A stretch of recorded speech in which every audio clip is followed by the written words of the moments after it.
Hey, Canucks fans. Hey, hockey fans. We are at the end of our division previews, and I brought in a ringer to help us finish this off. So we know that we looked at the North Division on Tuesday night. We looked at the West Division on Wednesday. We looked at the East Division last night, and we're winding up with the Central Division. And I'm sure you recognize this man. Welcome, Nathan, also known as Graviteh. Nathan, thanks for coming on, man.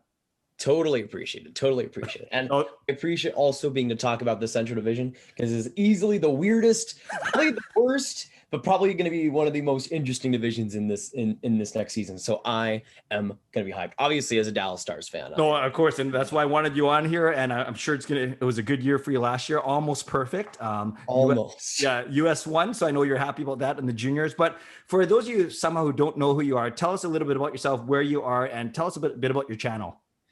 So on my channel named Graviteh, Graviteh. I know it's spelled weird. It is how it is. But I'm a Texas born hockey fan who basically just 4 years ago, almost it was just 4 years ago, started just a baseball channel, progressed into hockey. And then I just started talking about it every day. And now the channel's over 28,000 at this point, which is insane to think about. But yeah, I just in general, I just like talking hockey as a Texas fan. I like to bring that kind of angle to it a lot as well. And honestly, that's pretty much all it. I mean, I just, in terms of prospects, in terms of rankings, we do a lot of that on my channel as well.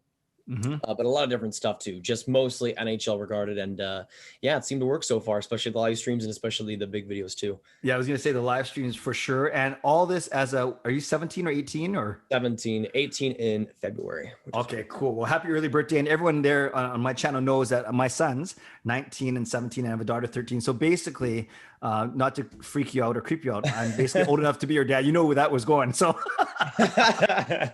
but it's nice. My second son, I always just bug him, Jacob. He's awesome. He's the champion bowler, but he actually doesn't know that much about hockey. So I'm going to adopt you for this next hour, if that's cool. That's perfectly fine. I've seen some of the posts about him. He's a rock star. I've always wanted to be good at bowling, but I can never pull it off. And fun fact for those of you watching, Nathan and I actually had a chance to meet 2 years ago when I was in Texas to do some speaking. Really? But yeah, no, remember, but I think that was when I texted you really late though. And then we were only half an hour away at the hotel I was at, but we'll make that happen another time. Definitely. Okay, so we're going to go in alphabetical order. I will do a very quick intro to each of these 8 Central Division teams. And yeah, you're going to see a common theme, Nathan, and everyone out there when I talk about how far these teams did or didn't get in the playoffs. But we'll get going with Carolina. They finished 9th overall by points percentage, 6th in the East. They beat the Rangers in the qualifying round, but lost in 5 games to Boston in the first round. What do you think of these Carolina Hurricanes? The Carolina Hurricanes are either going to be the most disappointing team in the league or could end up winning the Stanley Cup. And I feel like there's almost no in between. In saying that, I think they'll kind of be in between where they're going to be like probably top 3 in this division, probably will win a couple of rounds, but I still think they did make some pretty good acquisitions. I think the Jesper Fast signing is a really underrated one this year. A couple other solid moves, but I think mostly for this year, it's going to be progression in their guys with Svechnikov, with a lot of the younger players they have too, that I think will take a bigger step this season. The problem is, we'll talk about them later, but they're in the same division as Tampa, so I'm not sure if they'll get that number 1 spot, but I do see them still doing pretty well. It's just, for me, it's been the same problem for like 3 years now, and it's still the goaltending. I mean, I think Mrazek, when he's hot, is really good. I think James Reimer, for the most part, is a pretty solid goaltender. But like when you compare against some of the topper teams in that division, I mean, you got Dallas, who has arguably 2 top-tier goaltenders. You got Tampa, who has Vasilevsky, and even Columbus, who has Merzlikins and Korpisalo, who were both great last year. I mean, I don't think even in that division it compares too well. Obviously, you got Chicago and Detroit, so it looks better against those ones. But you're right. Adam Bobrovsky in Florida, there's a lot of good goaltenders, and definitely. Mrazek and Reimer doesn't scream confidence or elite goaltending to me either. Yeah, that's the thing, is that when they're going, they get it done. I mean, when you saw in 2019 how they went into the Eastern Conference Final and Mrazek was just playing the best hockey of his life. Yeah. But that doesn't usually happen. And I know there's cap problems there, and locking into a long-term goaltender with Dougie Hamilton going out the books next year is going to be not the greatest decision. But I feel like, considering what they had in free agency, like they couldn't have gone after well, obviously we saw what happened to him, but Henrik Lundqvist would have been a really interesting signing. Yeah. But there was a lot of just better quality goaltenders in that market, like not even backup quality, who I think would have been better than a Mrazek or a James Reimer. But to me, maybe they solve that in the trade deadline. That would be a very interesting bet. But I do still, even in saying that, their defense is one of the best in the NHL. Yeah. And do you like their yes. That pairing of, what is it? It's Hamilton and Slavin. Yes. They got running sometimes during last season, which is just, oh my gosh, it's a gauntlet yet they have to go through. But in saying that, I still think the goaltending will hold them back unless they get somebody that can be consistent in the playoffs. I mean, again, you see in the playoffs, at least you need a hot goaltender, and Mrazek can be that. Yeah. But I just don't see him being the guy that can actually take him to the promised land. Totally fair. And good young talent up front with, of course, Aho, Teravainen, Svechnikov. One last question about the Carolina Hurricanes. Do you like the storm surge? 110%. What was your favorite one, man? What was your favorite one? The bowling one. Actually, to wrap it all around, the bowling one is actually that one was beautiful. Well, maybe you just gave me an idea how to get Jake hooked on hockey. Okay, well, let's move on to the Chicago Blackhawks. 23rd overall, snuck in 12th in the West, and they beat Edmonton in the qualifying round and lost 4-1 to Vegas in the first round. And it's interesting. I know as a Dallas Stars fan, you're familiar with all these teams that play, quote, in the old Western Conference. We don't have conferences this year. We have divisions, but Chicago comes over to play in the Central, but with some more Eastern-based teams. What do you think of these Blackhawks? Obviously missing Jonathan Toews, Kirby Dach can be massive. Yeah, I think to start out, at least Chicago is going to be, honestly, I think at least in the first few weeks when Jonathan Toews is out, when Nylander's out, when Doc's out, this team, I think, has potential to be worse than Detroit, which is saying a lot, but it's not going to be great. It's not going to be great. Now, there's a lot of reasons because of that. They still got Kane. They still got DeBrincat. They still got some great guys up front. Yeah. But that defense is going to be having some issues. I mean, Zadorov is off that team, but he was still a pretty decent part of it. And they didn't really add anybody major. Hopefully, Calvin Hahn gets back from injury full time. But even though I think the goaltending guys that they have are a little bit underrated, I'm not going to sugarcoat it. It's not that great. I mean, Lankinen has potential to be all right, I think, but Subban, Delia, that's your two starters. And I don't know. When you have to face teams like Tampa, Carolina for like these 7-game stints, or not obviously. Yeah, but 3 or 4 games. Yeah.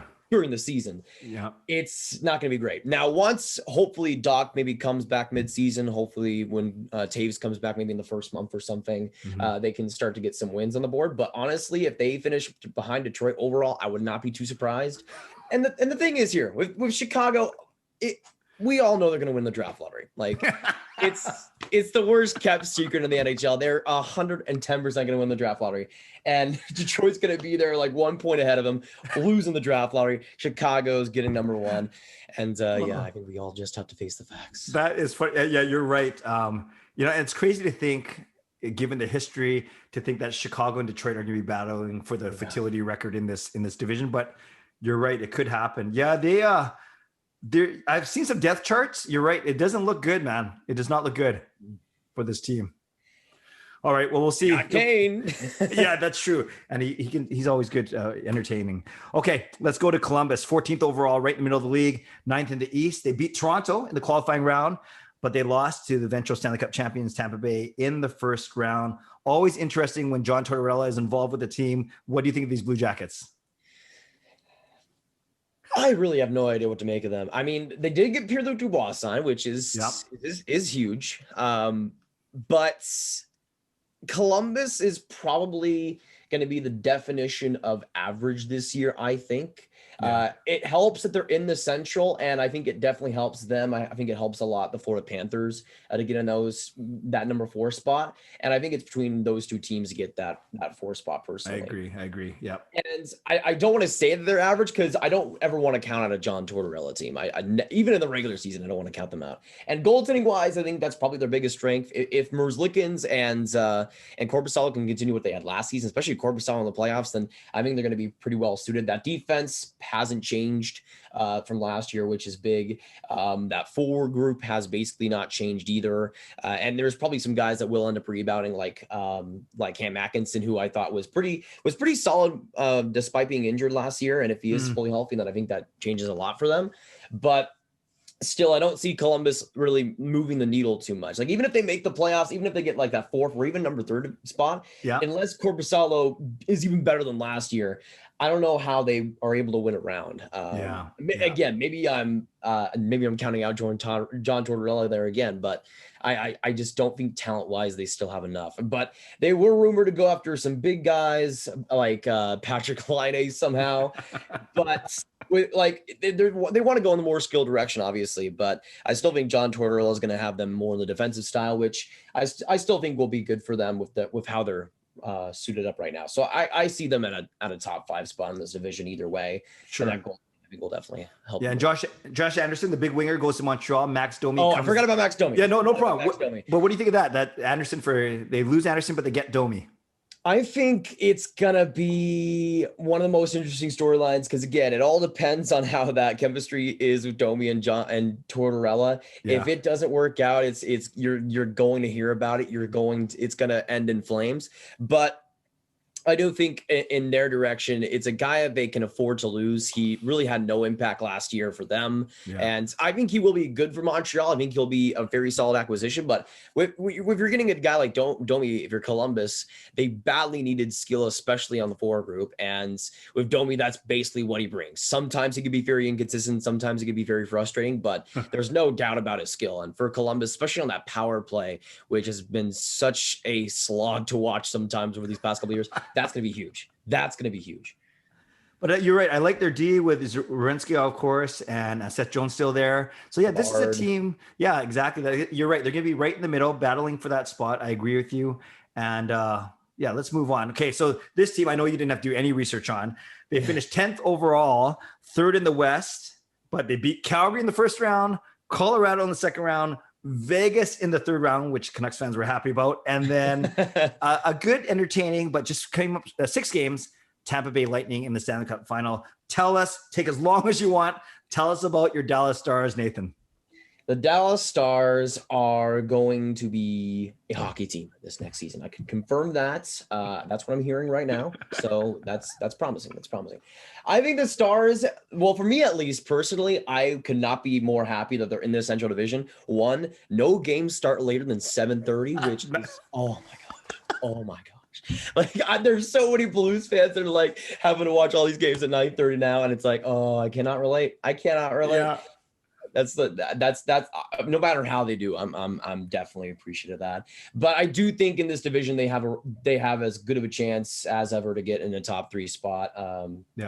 And their only big competitors at the top are Tampa and Carolina. And honestly, maybe spoilers wise, prediction wise, I don't know if they get past those 2 points wise at least.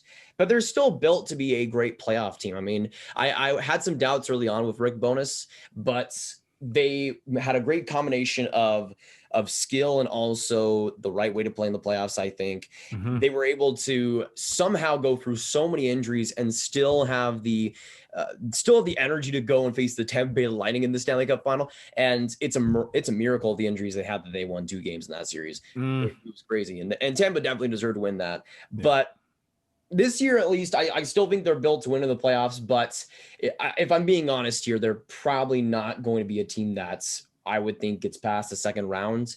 In regular season wise, they'll obviously hear from guys like Tyler Seguin being out decently long-term. It seems like Ben Bishop might be out for the start of the season too, which I'm not too concerned about with both of those two, because with Seguin, at least it was more of power play impact. And I think Dallas can get around that. It will definitely hurt their offense though overall. And with Ben Bishop, they got on obviously Hudobin still, who was fantastic in the playoffs last year. And I don't think Jake Ottinger is going to be a slouch as the backup this year if he does have to play along a long time throughout the season. But I do think those two injuries will still hold them back a little bit. I think they'll be top three in this division though. I still think they'll be pretty good, but definitely not expecting them to go back to the Stanley Cup Finals. So I'm definitely cherishing those memories. Sure. No, that's awesome. And I have a couple questions about the Dallas Stars. Did they add anyone of note, Nathan, in the offseason?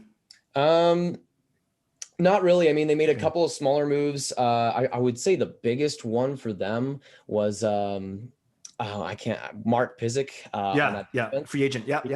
That was probably the biggest one, but I don't see that really moving the needle too much for them because they're especially depth wise pretty great on D already.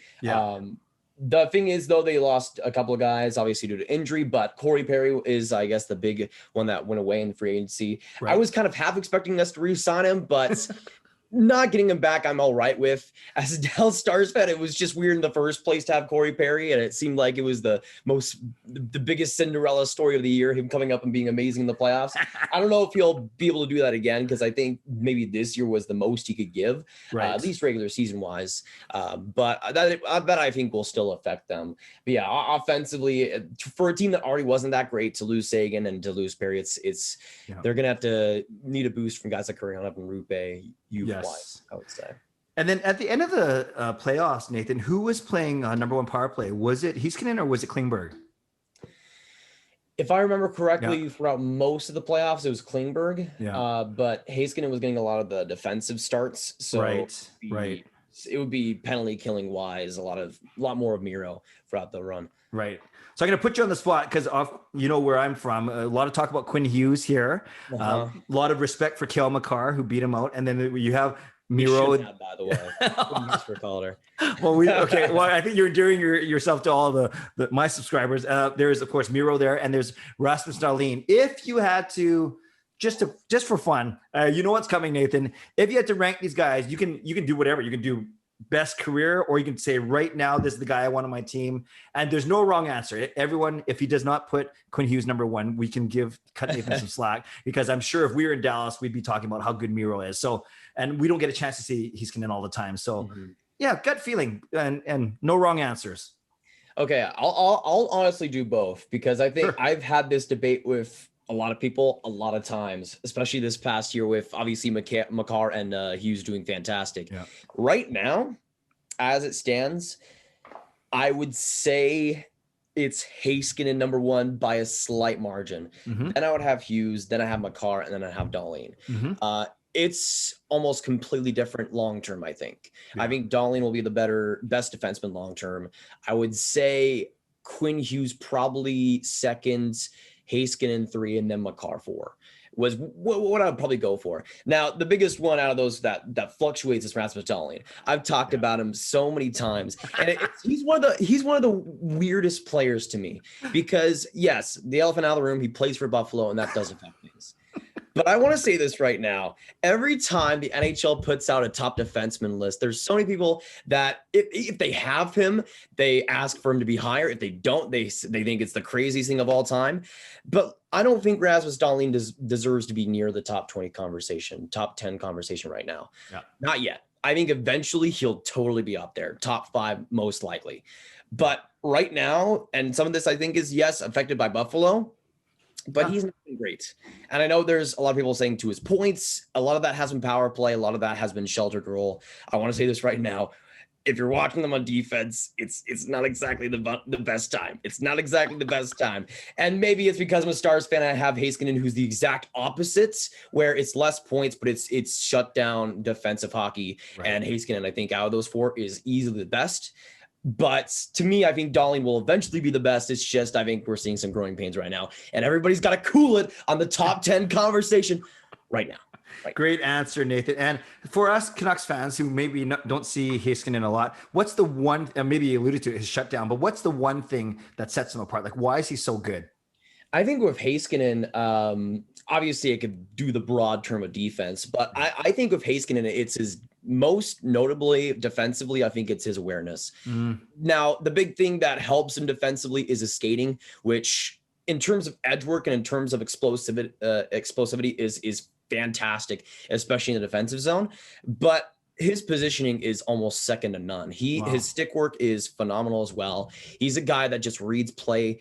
also to an absolute T. And that to me is what, I listed a lot of things, but I guess awareness kind of brings a lot of that into it. But I think that's the main thing that sets him apart. Skill-wise, obviously, he's one of the best, but he's one of the smartest, most effective, low-key defensive players you'll ever see. And that's why I don't think a lot of people will have him as a top 10 defenseman right now, but I think he deserves to be just for, well, you saw in the playoffs, points-wise, how he was able to explode, but that wasn't out of nothing. He was just such a key part throughout that run. And he has been playing defensively like that since his rookie year last year. And it's been that way since he stepped foot in the NHL. His second shift on the ice, he got the puck right from behind his net from like 3-4 checkers, was able to get around back in the neutral zone and set it up. That's just what he does. That's just what he does. And he'll continue to do that, hopefully. Oh, that's fascinating. And I think he's always going to be connected to the Canucks only because he was picked 2 spots ahead of Pettersson in 2017. And then, of course, he's in this batch of amazing stud defensemen coming up through the league. Yeah, that 2017 draft is one of the craziest ones. I'll just say this. I made a video about this like 2 years ago, but I was so wrong about Pettersson. Well, here's the thing. I was so wrong about Pettersson now, but now I'm accused of being a Pettersson homer because I see him as a top 10 setter right now. I see him as one of the best in the NHL, and now I've like completely went the other way. So now I'm on the good side. You've given love to Quinn Hughes. You've given love to Pettersson. I'm going to have you on the channel, I think, more often. That's awesome. All right, let's move on to your favorite team, to a team that I wouldn't say they're not your favorite, but they're the worst in the league. Last 31st place, did not qualify, of course. Let's talk about these Detroit Red Wings. They made a few additions. They lost a few guys, and I don't know, are they going to be able to climb out of the cellar? Well, depends on what your definition of cellar is. I think they could get 7th overall in this division, which for them last year would seem like an absolute miracle. Now, a lot of that depends on how Chicago plays, but there is an obvious divide between Chicago, Detroit, and the rest of the division, if we're being honest. Actually, I think this is the only division in the NHL that has 3 distinct tiers. You have top 3 tiers, or the top 3 teams, I think, in Tampa, Dallas, Carolina. You have the second tier of the middlers, kind of Nashville, Columbus, Florida, I think. And then you have the obvious bottom tier, Chicago, Detroit. I really don't see any of those teams going outside those 3 tiers. Yeah. And I think it's probably, in that way at least, probably one of the easiest ones to predict. But with Detroit, I don't want to sell them as the worst team. I've said it a lot as well, but they've had an incredible offseason. I think Steve Yzerman has really just done a terrific job of making them competent again. I still don't think they're going to be obviously a playoff team, but I just don't see them being the worst team in the league. That's maybe one of my bold predictions, but I don't see it how they finish last. They could, obviously, and I could be eating my words because Detroit, I think, is still not a great team. But honestly, I see Ottawa potentially with that stacked Canadian division kind of being lesser than them. Chicago being up there, maybe the LA Kings. Any of the 3 California teams. Yeah. We'll see. Maybe the San Jose Sharks can maybe make it. I don't think so, but yeah, with Detroit, I think they're going to be a team that could play spoiler. They have some great acquisitions. I love the Thomas Greiss move, especially. That's going to make their goaltending, Greiss and Bernier. And Bernier was very solid last year. Their defense has been improved. Obviously, Troy Stecher, as you guys know, I like Troy Stecher a lot, and I think it's a sad loss for the Canucks, but for Detroit, I think it's going to be a good addition for them. But you'll see, I think this year will be one of the main reasons why I think they won't be the worst in the league. Will be because of development. I think Zdeno is going to take that next step. Philip Roenick, who was really underrated offensively last year, I think will maybe build out his game a little bit better this year.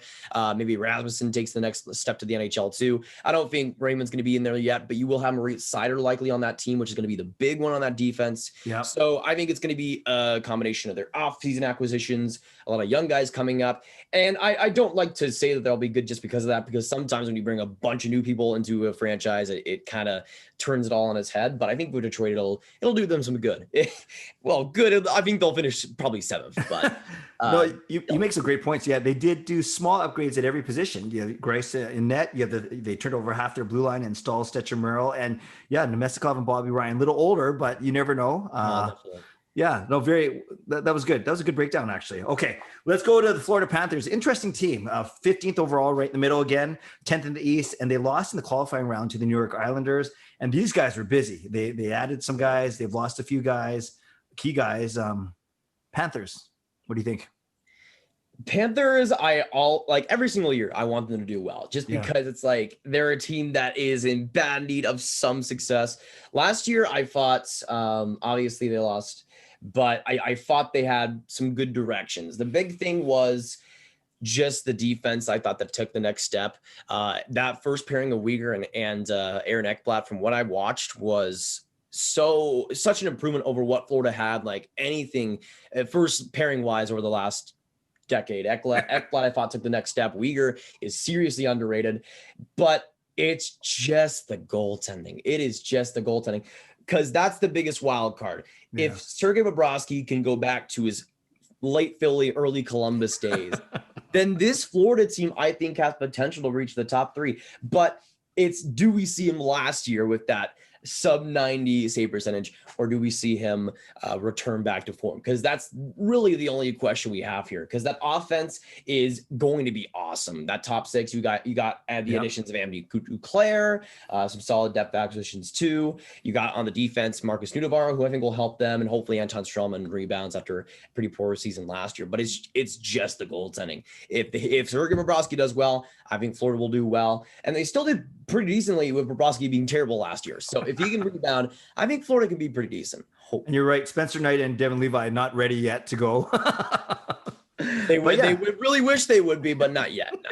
But you're right, they got some good offense with Huberdeau, Barkov, as we know, and they brought in some really good depth, as you mentioned, Wenberg, Hornquist. There's a lot of intrigue. They lose Hoffman, obviously, which is a big one. Mm-hmm. But there's a lot of intrigue around this team. But they're kind of in the nondescript middle, as we've been kind of talking about.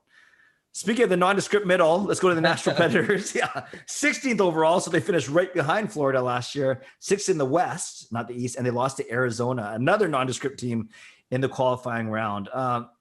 This Predators team, what do you think? They are missing the playoffs. Yeah. I don't really have any. Here's the thing. I in my predictions right now, I have them only 3 points out, but I really don't see them making the playoffs. This is a franchise that, I mean, as a Stars fan, obviously I'll talk, but like back in 2017, I really liked the Preds. Funny enough, I really liked their team. I really liked the direction they were heading. And it seemed like this was a team that was going to be Stanley Cup contenders for like the next half decade after that Cup final run. And ever since that, I think they won the President's Trophy in 2018. Ever since they won that, playoffs-wise, 2018, it's just been an absolute disaster. I don't know what's going on with that Predators team. Maybe it's the changed uniforms or something. Maybe they just know their jerseys are ugly and they're just playing like it. But I mean, I think that's kind of a situation to describe Nashville. It's just kind of ugly right now. With Roman Josi, obviously he won the Norris Trophy, but besides individual efforts, it doesn't seem like this team is working as a team, if that makes any sense, or at least on a consistent basis. And playoffs wise, they haven't come close to anything like they had in 2017. At least when it comes to the chemistry, the synergy there, it's just seemed like it's been off. I mean, you'll see guys like Kyle Turris, who were so talented in Ottawa, become nothing, become absolute, and be buyouts, go to the Edmonton Oilers after 2 seasons, if I think it was. That shouldn't happen on a team that's supposed to be a perennial contender. And I think also it's a big question. My biggest question for them is the goaltending. With Pekka Rinne, I thought he was really off last year, and with his age, I don't see him getting back to the level he was at. With Hughes Saros, I thought he had real potential like a couple of years ago. That 2018 season was really good as a backup, but ever since then, it seemed like he hasn't had as much mojo. But I still think they have potential to make the playoffs. It's just, I think they're going to be one of those teams that you look roster-wise, should make it, but just in the end, I think will be a team that probably doesn't, and honestly might be blown up at least internally. We'll see, though. Yeah, great point. And we used to talk about how good their top 6D were, and they're still good. We used to talk about the Forsbergs and Duchesnes of the world, but Johansson. But you're right, the luster is kind of lost a bit, and that makes a lot of sense that you know so much about Nashville after all. Dallas and Nashville been battling in that Central Division for so long. Okay. All right, let's go to Tampa. I'm not sure if you love them, hate them, or if you're in the middle. They finished 4th overall, 2nd in the East, and they took out Columbus, Boston, the Islanders, and then, of course, Dallas in the final. Not a lot of changes on the roster because they didn't have any money. They brought in Jan Ruda, Pat Maroon. Then they lose some guys on the blue line, though, Shattenkirk and Bogosian, and we know that Kucherov's hurt. Throw all that in the pot. How do you think Tampa Bay Lightning are going to do? Here's the thing. I liked seeing all the reactions of Kucherov missing the regular season, and so many people freaking out. Tampa's still going to be the best team in that division this year. That's how I see it right now. Kucherov obviously will be a huge loss, but I don't see him as the most valuable player on that team. Probably not in the top two, I would say, even though he won the Hart Trophy a year ago now, which is crazy to think about. Yeah. But I think it would have been a bigger loss if an Andre Vasilevsky were to go by, if a Braden Point were to go by. That would have been catastrophic for them. But it seems like Steven Stamkos will be healthy for the start, which that is humongous for them, especially on that power play. He's always fantastic there. But I still think I think the big one is Shattenkirk, who really just had you watch him in his New York days compared to what he played like in Tampa, regular season and playoffs. It's completely different. I don't know what they're feeding those Tampa players there, but it is working out. And I think he'll be good in Anaheim as a result, but that'll be a big loss for them. I still think they'll have some guys coming in. I think maybe Jan Rutta will have a bigger role. Maybe Cal Foote finally enters the NHL. That's right. Yeah.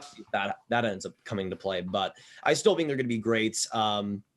And let's be honest here, they re-signed all their guys somehow. Anthony Cirelli, Mikhail Sergachev, getting those two guys back. If Kucherov is out and they still couldn't sign those two guys, maybe I'd think about them not being first, but they're going to be first still. That roster is still absolutely stacked. And if we're talking about chances of repeating, I mean, over the last few years, I don't see there being any team that has a better potential, really, of what we saw last year in the playoffs, at least. And it's crazy. We haven't even mentioned yet Victor Hedman or Andre Palat or Alex Killorn. It's nuts. Eric Chernak. They just keep churning out these amazing players.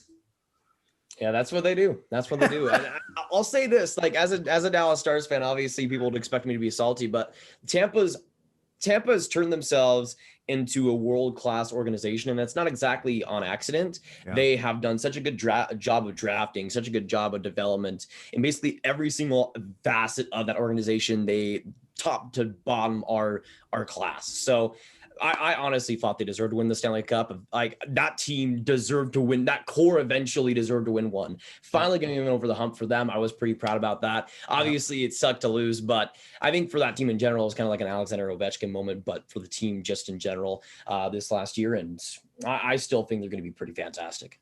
How did Nathan, refresh me, how did the finals go in terms of games? What games did Dallas win? They won the first one. I think Tampa won the next three. Then Tampa forced a game, or Dallas forced a game 6. And then they lost in that game 6. So 1-5 then. Okay, cool. All right. Those are some really good and insightful, thoughts for all 8 teams. Now I would love, Nathan, if you could bless the viewers with your preliminary prediction. It sounds like you made a couple of, allusions to the fact that you had points too, so you can put those out if you want to, but you can go 8-1, you go 1-8, and then I'll do mine and we'll see where we match up. So whenever you're ready, let's have your rankings. Yeah, so I got points ready, but there's always some person that calls me out when I do actually put points on the board, because I'm not counting all the points for every single team, real live points. I'm just going by kind of what I think they'll finish. We don't have time to actually I see don't if think it's real. I'm not doing that. Just to predict that the Chicago Blackhawks get 49 points. Yes. But starting at, I guess we can go. I guess the best way would probably go last to first. Sure. For me. So last, I have the Chicago Blackhawks. I think it'll be within a couple of points, but even though I think the goaltending is getting a little bit too much of a bad rap, I still don't think they'll have much of an answer there consistently. Patrick Kane's going to be really the only guy, and maybe Kubalik and DeBrincat on that forward group. That's going to be really top tier in that first month. And obviously Taves will come back, and hopefully Doc sometime later in the season. But I think Doc is a big one who was really good in the playoffs, especially last year. And they'll be losing him for maybe the whole regular season. We'll see how that injury affects them. But yeah, I think this is a development year and a lottery year for Chicago for sure. Okay, so that I'm guessing then they're what do you call it? The original 6 friends, Detroit Red Wings. Yes, you're number 7. Yeah, actually, I will say final prediction on Blackhawks. 43 points. Nice. I like the points. Okay, good. Keep on going. Okay, for the Chicago Blackhawks, they finished at 8, and now at number 7, I would have the Detroit Red Wings. I would have them finishing at Chicago will get 43. I'd probably say Detroit 45. I think Detroit's going to be all right. I don't think they're going to be bottom barrel, but I do think they'll still be bottom 5 lottery wise. But I do like the acquisitions. I think if Thomas Greiss can continue what he had in the Islanders, then I think this is a pretty solid team. So I think they have kind of upset potential too in terms of later on in the season, everybody doubting them and getting some wins later on, but they're not going to be a playoff team, but they will have some good development. So I'm hoping that they're going to be able to have some of that this season too. Very good. And before anyone freaks out, remember, these are 56-point game projections, not 56 games, not 82. 43 points. I don't think I hit the Blackhawks that much to predict 43 and 82. That's awesome. And Nathan, I agree with you. We move into the next tier now, because you're right. You could call the North Division basically all one tier plus Ottawa. You could call the West Division basically 2 tiers, the 3 California teams and everyone else. And then the East, they're stacked. As you know, 5 of those teams could be. Yeah, I mean, I would have maybe 2 years in the 2 tiers in the Metro, or I guess the East. Yeah, it would be New Jersey, Buffalo, and the rest. Like it's like the Central is easily the weirdest. Yeah, it's crazy. So let's hit into that middle tier. And who do you have at number 6? The Nashville Predators. I think the Nashville Predators, I have them below Columbus and Florida right now. I'm going to say in a 60 or 56 game season, I have them getting, I would say 60 points. I still think they're going to be all right. They're going to be above point per game, but I just don't see the consistency in them. I think maybe a big wild card there is if Victor Arvidsson is healthy, but even if he is, I don't see them getting too far personally. All right. So we got Nashville at 6. Who's number 5? Columbus Blue Jackets officially will miss the playoffs, but just barely. I see them getting 64 points on the season and being very good. I could see Columbus potentially making some big moves around the trade deadline, maybe even loading up potentially a little bit there. But I just don't see it making the playoffs. It will be a close one, but I do see Columbus missing. That means sneaking into the playoffs at number 4, you have the Florida Panthers. All right. I believe, baby. I believe. I think Sergei Bobrovsky. Here's the thing. I don't think Sergei Bobrovsky is going to totally rebound, but I don't see him being as bad as he was last year either. I think it'll kind of be in the middle where he'll have some pretty good stretches. We'll still be a little bit disappointing, obviously, for that terrible contract, but I think we'll still be good enough to have them make the playoffs. So I predicted Columbus with 64-ish. Yep. Then I would go Florida at 67. Well, you know what's fascinating, Nathan? I'm not sure you can read my horrible writing. We are basically, except for Chicago and Detroit, we are exactly the same. We have Nashville at 6, Columbus at 5, and Florida at 4. So let's talk about your top tier now. How do you rank Dallas, Carolina, and Tampa Bay? Who's number 3? I do see Dallas getting the 3rd spot. I think playoffs might be an interesting story, but I think in the regular season, they'll kind of slip by a little bit. I see them finishing with 74 points right now, being still a pretty good team and being, I would say, like definitely around like 12th, 10th, around that spot. I think they'll be good though. Once they get Bishop back, I think that'll be a big one, probably around halfway through the season. We'll see about Sagan, but I still think personally they're going to be set up to win throughout this regular season. And I think a lot of that is because of the division. If they were in the West with Vegas and Colorado, I think that's a little bit of a different story. I think also Minnesota could have potentially been better in that situation. But I think for Dallas, this is the best situation for them, not just for starting times, but with the teams they'll face. I mean, they have had a great history of Chicago recently.